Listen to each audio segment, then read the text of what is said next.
আচ্ছা, তাহলে আমরা এর আগে কথাবার্তা বইলে আজকে টাইমগুলো চলে গেছে। আমরা সামনের দিকে কথা বলবো না, বুঝছেন? যারা আপনার ওই যে কি বলে পরীক্ষা টরীক্ষা দিবে না, তো ওদেরকে নিয়ে আর কোনো কথাবার্তা বলবো না। আমরা আমাদের মতো করেই দু তিনজন যা আছে এদেরকে নিয়ে আগে যাবো, ঠিক আছে? আর আমি ক্লাসগুলো রেকর্ড করতেছি শুধুমাত্র আমার বোনের জন্য, বুঝছেন? ওর আমাদের ওদিকে আমাদের যে ওয়াইফাই লাইনটাতে এটা বুঝতেছি না কি সমস্যা। কিছুদিন পর পরে দেখেছি ডিস্টার্ব। আবার ও আবার ওই যে কলেজে টলেজে যায়, সব মিলে দৌড়াদৌড়ি করে পারে না। তো এই জন্য ওর জন্য আমি এগুলো রেকর্ড করি না, তো আমি রেকর্ড কিন্তু করতাম না, আমি কিন্তু ব্যক্তিগতভাবে এত ভালো না, ঠিক আছে? আমি রেকর্ড টেকর্ড করতাম না, চিন্তা করলাম যে যারা এখানে থাকবে এরাই দেখুক, আর বাকিরা না থাক, ঠিক আছে? কিন্তু এখন ওর জন্য রেকর্ড করতে হয়, ঠিক আছে? তো যাই হোক, মানে আহ, আমরা তো সবসময় থাকতে পারি না ভাই, হ্যাঁ তারপরে সেটাই। দেখেন তো।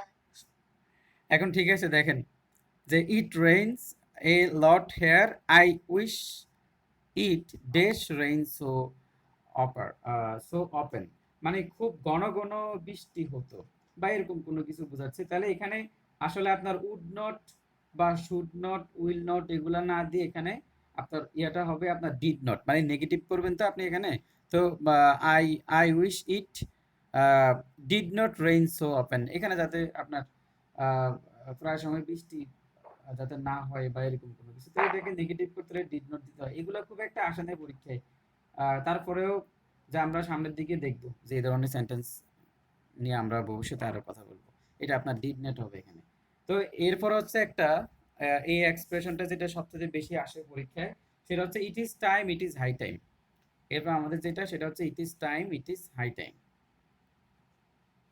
যে ইট ইজ টাইম, একটা হচ্ছে ইট ইজ হাই টাইম। তো এই দুটার মধ্যে একটা সূক্ষ্ম পার্থক্য আছে, ইট ইজ টাইম আর ইট ইজ হাই টাইমের মধ্যে।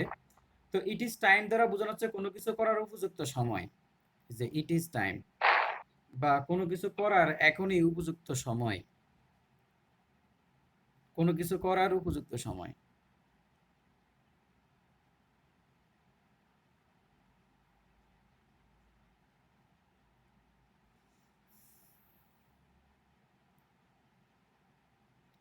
আর ইট ইজ হাই টাইম হচ্ছে কোনো কিছু করা উচিত, অতীতে উচিত ছিল কিন্তু এখনো আমরা করি নাই, কিন্তু তখন করা হয় নাই, এখন অবশ্যই করতে হবে। মানে কোনো কিছু করার উপযুক্ত সময় এখন আপনার এই কাজটা করা উচিত। আর যেমন এখন আমাদের বলতে পারি যে আমাদের অতীতে আরো ছোটবেলা থেকেই গ্রামারের বেসিকগুলা ঠিক করা উচিত ছিল, কিন্তু আমরা করি নাই, ঠিক আছে? তখন এই ক্ষেত্রে it is high time use করে, এখন আপনাকে করতেই হবে। এখন আপনাকে চাকরি পাইতে হলে গ্রামারের বেসিক ঠিক করতেই হবে, পরীক্ষা দিতেই হবে, গণিত পারতেই হবে, বাংলা ব্যাকরণ পারতেই হবে, এছাড়া কোনো উপায় নেই, ঠিক আছে? তাহলে এই জন্য এখন এখানে ইট ইজ হাই টাইম হবে, যে আমরা অতীতে এটা করি না কিন্তু এখন বর্তমানে করতে হবে। যেটি অনেক আগেই করা উচিত ছিল তা করতে না পারা বোঝাতে it is high time use হয়। তো যেটি অনেক আগে আগে সরি অনেক আগে করা উচিত ছিল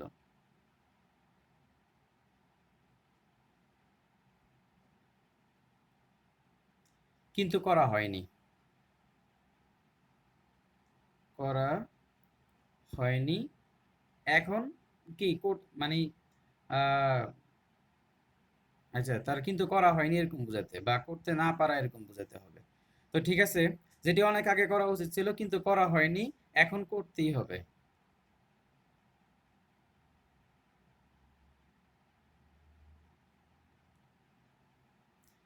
তাহলে এই সমস্ত জায়গায় এসব এক্সপ্রেশন গুলো ইউজ হয়। ইট ইজ টাইম, কোনো কিছু করা উপযুক্ত সময়, ইট ইজ হাই টাইম, যা আগে করা উচিত ছিল কিন্তু করা হয়নি, এখন করতেই হবে।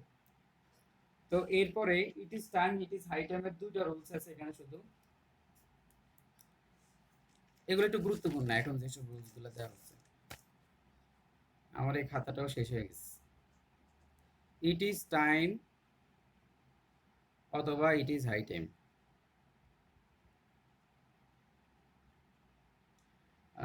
ইট ইজ হাই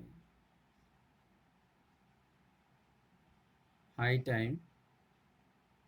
তো it is time, it is high time এগুলার পরে, it is time, it is high time এগুলার পরে আপনার যদি এগুলোর পরে দুইটা স্ট্রাকচার হতে পারে। যদি সাবজেক্ট না থাকে তখন শুধু টু প্লাস বি ওয়ান হবে, যদি সাবজেক্ট না থাকে। কিন্তু এগুলোর পরে যদি সাবজেক্ট থাকে, it is time it is হাইডেমের পরে যদি সাবজেক্ট থাকে তখন হবে subject plus be to object. যেমন উদাহরণ দিয়ে বুঝবেন, যেমন ইট ইজ টাইম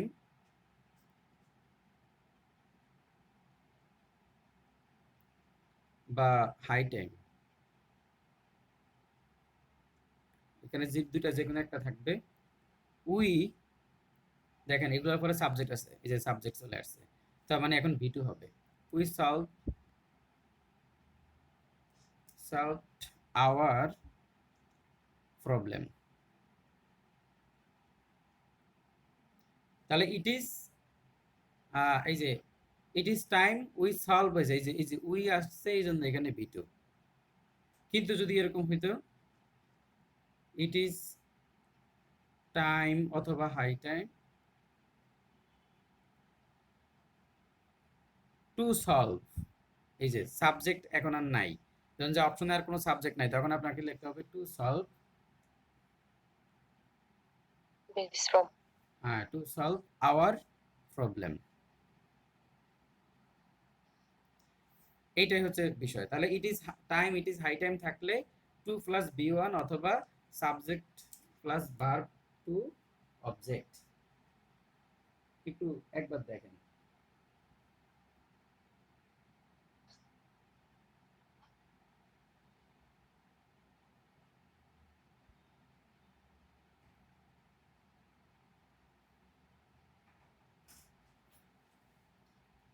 তো এরপরে আমরা একটা উদাহরণে যাই।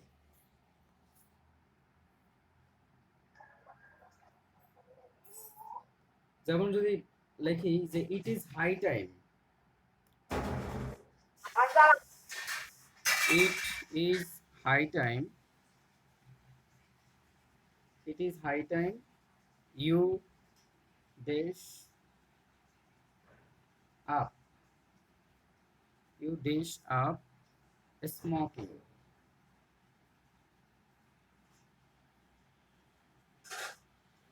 স্মোকিং, এখন এ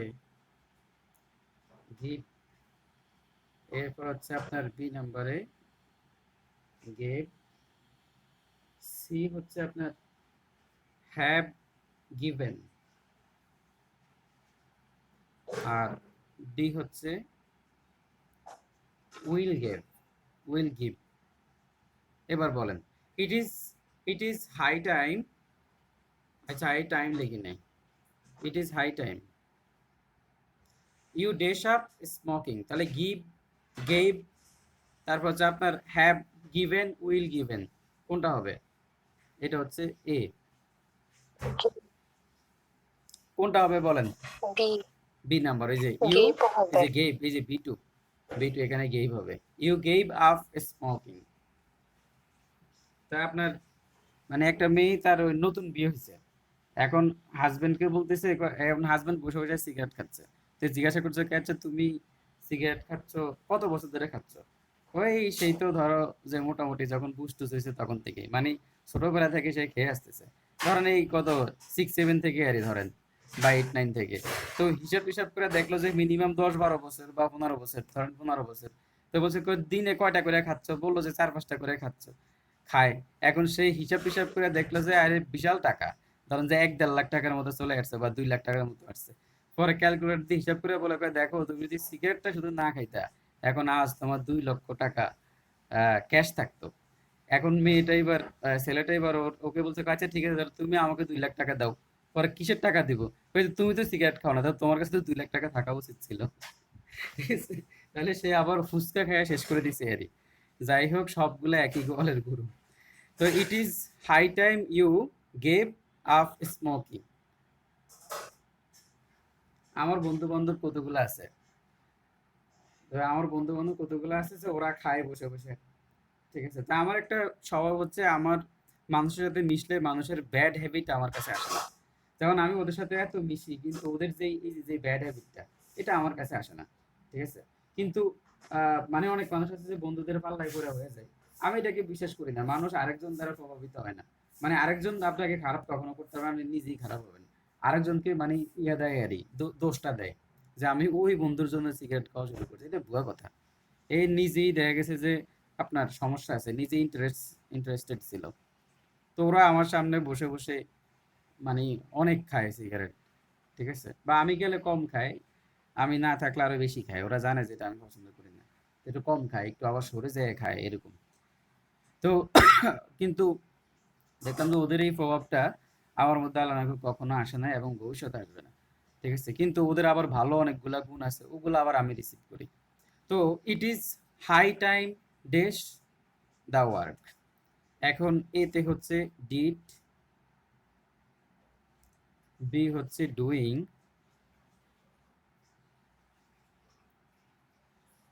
সি হচ্ছে ডাজ, ডি হচ্ছে ডু, টু ডু। আচ্ছা, এখানে কোনটা হইতে পারে বলেন? It is high time dash the work. আমি আমার বন্ধু বান্ধবের সাথে আপনার কখনো টোটো ফোলাফান হবে ভাই। ফোলাফান আমার থেকে খাইলে এমনি আমি খাওয়াই, কিন্তু আমি সিগারেটের বিল দেই না, কখনোই দেই না, ঠিক আছে? কিন্তু একটা ফ্যাসে পড়ে আমাকে এগুলার সিগারেটের বিলও দিতে হয়েছে, মানে তা আবার ভ্যানসন সিগারেটের বিল দিতে হয়েছে একটা ফ্যাসের পড়ে, মানে বিপদে পড়ে আরই। যাই হোক, যে পরে বিপদ কাইটা গেছে, এরপরে এখন আর দিচ্ছি না। আমি বলছি যে চা খাইলে খাও, 3 কাপ খাও, কিন্তু আমি সিগারেটের বিল দেবো না। It is high time dash the work, তাহলে কি হতে পারে? To do the work. এই যে it is time, it is টাইমের পরে আপনার সাবজেক্ট নাই, তাহলে যেহেতু ইট ইজ টাইমের পরে সাবজেক্ট নাই, তাহলে এটা কি হবে? আপনার ডিড তো হবেই না, ডুইং হবে না, ডাজ হবে না, টু প্লাস ভার্বের বেস ফর্ম মানে ইনফিনিটিভ, ইনফিনিটিভ হইলো আর এখানে। তো আশা করি আপনারা এগুলা পারবেন। শেষ একটা দিচ্ছি ইট ইজ হাই টাইম থেকে। এটা খুবই কিন্তু জনপ্রিয় একটা রুলস। এটা কিন্তু চাকরির পরীক্ষা ছোট ছোট ধরেন যে আপনার আহ, বলা যায় যে 11 থেকে 20 গ্রেডের পরীক্ষার মধ্যে এগুলা কিন্তু খুব ভালো পরিমাণে আসে।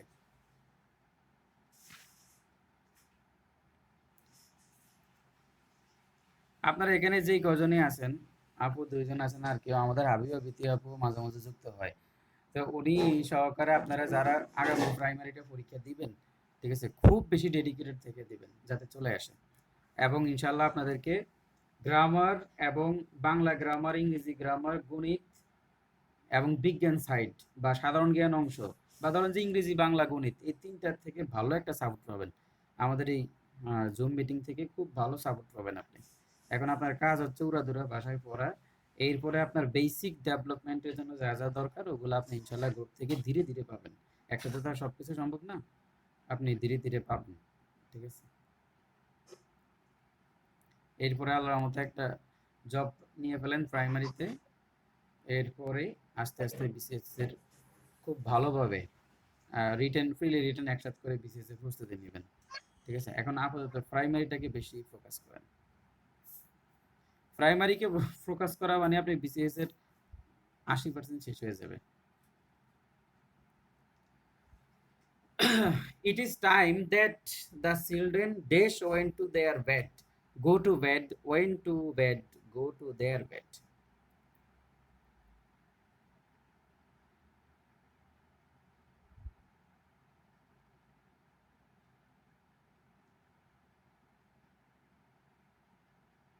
এ নাম্বার হইতে পারে ভাই, went to their bed. Went to their bed, go to their bed. কি মনে হয় অন্যদের?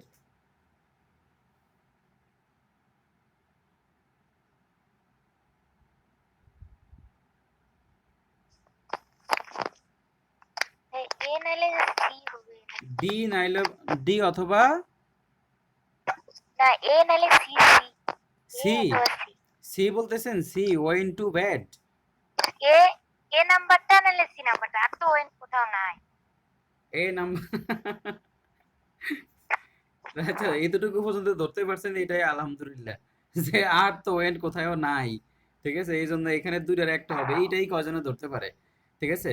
তাহলে এখন কথা হচ্ছে, এবার আপনারা বলতে হবে টু হচ্ছে এখানে কি বলেন তো?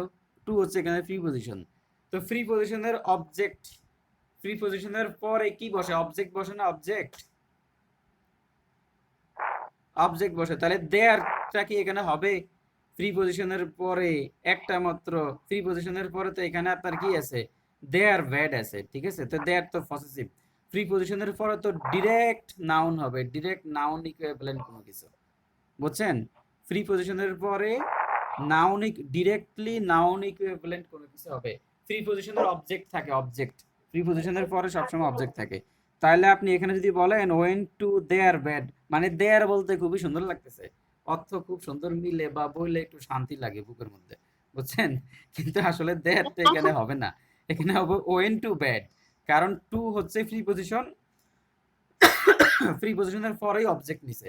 দেখেন ফ্রি পজিশনের পরেই ব্যাড, এই দেয়ারটা মাঝখান দিয়ে চলে যাবে, কারণ আমরা জানি নাউন ফ্রি পজিশনের অবজেক্ট রূপে হতে পারে, তার মানে ওয়েন টু ব্যাড হবে। সি নাম্বারটা হচ্ছে উত্তর।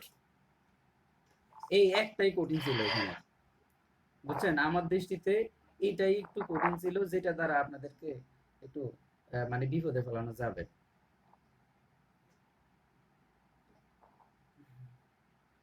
জি ভাইয়া, নেটওয়ার্কের পরে তো মানে নাউনই বসে, হ্যাঁ হ্যাঁ, ফ্রি পজিটিভ পজিশনের পরে তো কথা নাউন বসে হবে, এই না। জন্য এখানে দেয়ারটা হবে না। ঠিক আছে, তাহলে এতটুকু তো গেল। আর কি কি আছে দেখি আমাদের। এখন কয়টা বাজে দেখেন তো? 5টা 29। 5টা 29, মোটামুটি টাইম তো হয়েছে ভালো। ভাই আজকে থাক ভাই। আজকে থাকবে? ঠিক আছে, তাহলে আজকে এতটুকু থাকুক নি। এবার আর অল্প আছে, অল্প এগুলা কালকে আমরা মানে পরশুদিন, পরশুদিন আমরা শুরু করে, মানে পরশুদিন কত সর্বোচ্চ 20 মিনিট লাগবে। পরশুদিন 20 মিনিটে আমরা রাইট ফ্রম আ ভার্বের সবগুলো টপিক শেষ হয়ে যাবে, একটা টপিকও বাদ দেওয়া হয় নাই। মাস্টার বইতে যতগুলো টপিক আছে প্রত্যেকটা টপিক থেকে আমরা ক্রিটিক্যাল এবং ইজি সব ধরনের প্রশ্নগুলোকে নিয়ে দিছি। আপনারা যদি একবার দেখা যদি কেউ বলেন যে বুঝি নাই, পারি নাই, আমি বলবো যে আপনি আসলে আমাদের সাথে ফাজলামি করতেছেন, মানে ইতরামি করতেছেন। আপনি 5 থেকে 6 বার দেখার পরে যদি না বুঝেন, আমাকে আবার বলবেন, ওই টপিক আমি আবার এখানে বুঝাবো, ওই টপিক শুধুমাত্র আপনার জন্য আবার এখানে ওপেন হবে। কিন্তু 4 থেকে 5 বারের কম দেখিয়া কখনো বলবেন না, বুঝছেন? কারণ আমরা একটা কথাই অনেকবার বলি। তাহলে আপনি বাসায় যখন কয়েকবার ভিডিওগুলো দেখবেন, এখন ওই যে হাবিবা বিতি আপু বলছিল যে ভাইয়া ভিডিওগুলো দেখা কষ্ট করতে, আপনার কষ্ট করতে হবে। আপনি ওনার জন্য কষ্ট করে হলে হইতে পারে উনি ইংলিশে অনার্স করছে বা ওনার ইংলিশে প্রবলেম নাই, এজন্য উনি ইংলিশে অনেক পারে, ঠিক আছে? এখন যেহেতু আপনার এখন যদি আপনি ইংলিশে না পারিয়া থাকেন, তাহলে আপনাকে অবশ্যই পারার জন্য যতটুকু কষ্ট করা দরকার ততটুকু করতে হবে। একটা বিষয় কি জানেন? যারা বলে যে আমি পারি, ওরা কিন্তু আসলে পারে না, ওরা একটা সময় চুপ থাকে। এইটা বলি, যে ওরা একটা সময় ভালো করতে পারে না। যেমন ধরেন এই যে আমি বলি যে হৃদয় ভাই বলল, হৃদয় ভাই ম্যাথমেটিক্সের মানুষ, কিন্তু উনি বললো যে উনি নিবন্ধনে সবচেয়ে বেশি ম্যাথে মারা খাইছে। তাহলে কেন হয়েছে? ওই যে ফারি বলে রাইখা দিছে, কিন্তু নিবন্ধনে উনি হয়তো বা বাংলাতে মারা খায় নাই বা ইংলিশ ওরকম মারা খায় না, কারণ ইংলিশ নিয়ে ওনার ভয় ছিল। এই জন্য ওই ইংলিশে ভয় করতে পায়। এই যে আজকে আমার একটা স্টুডেন্ট সে প্লাস মিস করছে, সে পড়েই নাই, বাসায় ঠিক মতো পড়ে না। তা আমি বললাম, ওই তুমি যদি এ প্লাস পাইতা, এটা তোমার জীবনের সবচেয়ে বড় কলঙ্ক হইতো, এটা তোমার জীবনের সবচেয়ে বড় হার হইতো। এখন সে অবাক কেন? আমাকে তুমি বিশ্বাস করতা যে এসএসসিতে ফাইজলামি করে এ প্লাস পাইছি, তাহলে ইন্টারও ফাইজলামি করে পাবো। তাহলে এই জন্য আল্লাহ তাআলা তোমাকে শুরুতেই একটা সোয়াট দিয়ে বুঝিয়ে দিছে যে লাইফ এত সোজা না, জীবনে পরিশ্রম করতে হবে, কষ্ট করতে হবে। এখন তুমি এই ধরা যদি এসএসসিতে খাইছো সমস্যা নাই, কিন্তু ইন্টারে যায় যদি এই ধরা খাও, তখন তো তোমার মেডিকেল আরো আগেই স্বপ্নের থেকে যাবে। এবং ইন্টারে তুমি যদি এমন পড়াশোনা করলে তুমি মারতা ফেল, এসএসসিতে যা পড়ো ইন্টার ওরকম ফলে তুমি ফেল মারবা। ঠিক আছে, তাহলে এখন তোমার কোনটা ভালো? যে মাঝে মাঝে আল্লাহ তাআলা আমাদেরকে ছোট ক্ষতি করিয়া বড় ক্ষতি থেকে বাঁচাইয়া রাখে। ঠিক আছে, তাহলে তোমার লাইফে ছোট একটা ক্ষতি হয়েছে, কিন্তু তুমি বড় একটা ক্ষতি থেকে আল্লাহর রহমতে বাইচা গেছো। এখন তোমার কানের মধ্যে পানি ঢুকছে, তুমি বুঝতেছো যে আমাকে প্রচুর পরিমাণে পড়তে হবে। মানে ওর ওর রেজাল্ট গুলা ধরেন ৭৭, তারপরে আপনার ৭৮, হ্যাঁ, এরকম জায়গায় জায়গায় আটকে গেছে। তাহলে এবার বোঝা গেল। তো এবার বললাম যে তুমি যদি খারাপ স্টুডেন্ট হইতে, তাহলে তো তুমি টাইম দিয়ে টেনে পাস করতা। আর তুমি ভালো স্টুডেন্টের জন্যই কাছাকাছি আটকাইছো। কিন্তু মানে কি, ও স্টুডেন্ট ভালো, বেসিক টেসিক সবকিছু ঠিক আছে, কিন্তু পরিশ্রমী না, মানে ও পড়বেই না।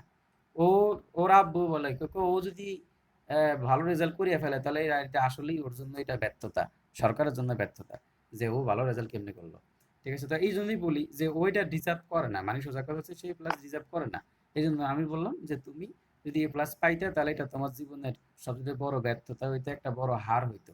এখন যেহেতু পাও নাই, এটাই তোমার জিত, তুমি বুঝছো বিষয়টা, বুঝছো যে না আসলে আমাকে কি করতে হবে। তো ঠিকই যে অনেক সময় দেখা গেছে আমরা কিছু সাবজেক্ট ওভার কনফিডেন্স মনে করি না এগুলা মানে আমি একদম পারবো, কিন্তু পরীক্ষায় দেখবেন যে ওইটাই আপনাকে থাপ্পড় মেরে দিয়েছে। তো এটাই বলি যে প্রথমে ভয় পাইতে হবে, ওরাও বলছি যে প্রথমে ভয় পাইতে হবে, ইন্টারমিডিয়েট ভয় পাইতে হবে, মেডিকেল পরীক্ষাকে ভয় পাইতে হবে। যখন আপনি ভয় পাবেন তখন আপনি সাকসেস হবেন। কিন্তু আপনি যদি ভয় না পান তাহলে মনে করবেন যে আসলে আপনি প্রতিযোগিতায় এখনো নামেনি নাই। যখন আপনি ভয় পাবেন তখন আপনি প্রতিযোগিতায় নামতেছেন। তাহলে এই জন্যই বলি যে ইংলিশে সমস্যা, ইংলিশে আপনি ভয় পান, ইংলিশকে ভয় পান, দেখবেন এই ভয় আপনাকে একসময় জয়ের কাতারে নিয়ে যাবে। আপনি ইংলিশকে ভয় পেয়ে বেশি বেশি একই ভিডিও 10-12 বার দেখেন, ঠিক আছে, 5-6 বার দেখেন, একটা টপিক বারবার রিভিশন দেন, তখন দেখবেন যে আপনি এখন এই যে আমি যে 20টার মধ্যে 2টা ভুল করছি, আপনি 2টাও ভুল করবেন, আপনি 20টাই পারবেন। ঠিক আছে, এই জন্যই বলি যে পরিশ্রম মেধাবীদেরকে হারায় দেয়। পরিশ্রম এমন একটা ইফেক্ট মুরাদ যে ভাই, এটা মেধাবী যারা আছে ওদেরকেও হারায় দেয় পরিশ্রম। হ্যাঁ বলেন। ভাই যে আমি একটু বের হয়ে যাবো, আর তো আচ্ছা, কোনো টপিক পড়াবেন না না না নাকি? আর কোনো টপিক হবে না, আমরা শেষ করতেছি। আহ, ঠিক আছে তাহলে। আচ্ছা ভাই, ওকে, এই যে এই টিক গুলো এখনই দিয়ে দেন ভাই। হ্যাঁ হ্যাঁ এখনই দিয়ে দেবো। আচ্ছা ঠিক আছে তাহলে, ঠিক আছে, ভালো আচ্ছা থাকেন। আচ্ছা ভাই। আসসালামু আলাইকুম। তা আপনারা যারা আছেন এটা মাথায় রাখবেন যে ইনশাল্লাহ আপনারা একই ভিডিও বারবার দেখেন এবং একই পড়া বারবার পড়েন, আর ডে বাই ডে নিজেকে ইমপ্রুভ করেন। এই সপ্তাহে ইংলিশকে টার্গেট করেন, ঠিক আছে, ইংলিশ বাংলা টার্গেট করেন। গণিতটা যদি আপনাদের একটু সমস্যা মনে হয় যতটুকু পারে করেন, এর পরবর্তীতে যখন আবার প্রেজেন্টেশন হবে গণিতের উপর তখন আবার আপনি এগুলা নিয়ে আমাদের সাথে মানে ডিসকাস হলে তখন হবে। আচ্ছা ঠিক আছে তাহলে, আপনাদের আর কোনো কিছু তো বলার নাই তাই না? আমরা লাইনটা অফ করে দিচ্ছি তাহলে। তুহা আপু এবং আশি আপু কিছু জি বলবেন? আপনাদেরকে নিয়ে ভাইয়া, হ্যাঁ আপনাদের ভালোর জন্য কিন্তু আজকে কথাগুলো বলছি, বুঝছেন? আচ্ছা আমি রেকর্ডটা অফ জি করে ভাইয়া, দিচ্ছি।